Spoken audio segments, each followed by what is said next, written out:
My name is Clare Thomas. I'm a Seattle resident and longtime restaurant worker, and I'm here in support of the Worker Protection Act. I've worked in the restaurant industry for 26 years in both front and back of house, including a variety of management roles.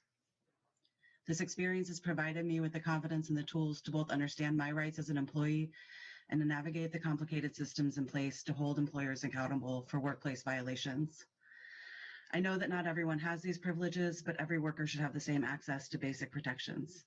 The Worker Protection Act would allow workers to hold their employers accountable for violations without fear of retaliation, and to do so on behalf of their coworkers so that issues can be handled at the workplace level. It would provide an avenue for workers to meaningfully address grievances that does not currently exist.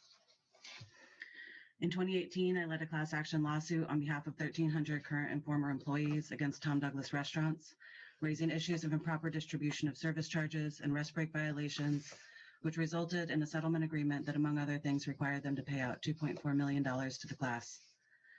Bringing a complaint against one's employer is frightening. It upends the power imbalance that exists between employers and workers and places the employee at risk of retaliation. Filing a complaint demands that the worker is able to accept the financial burden of potentially being fired and difficulty securing future employment. For undocumented workers, the risks are even greater as they can be threatened with potential exposure and deportation. My financial freedom and citizenship status afforded me the privilege of risking retaliation without unbearable consequences.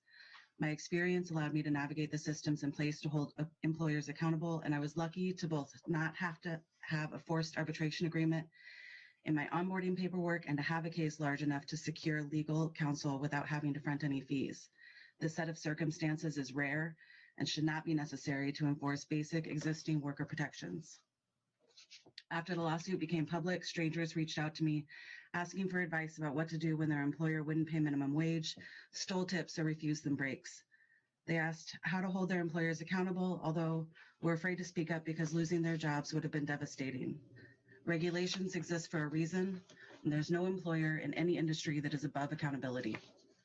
Perhaps if the Worker Protection Act had been in place at the time, my industry peers would have had a safe avenue to explore their rights with someone more qualified than an internet stranger.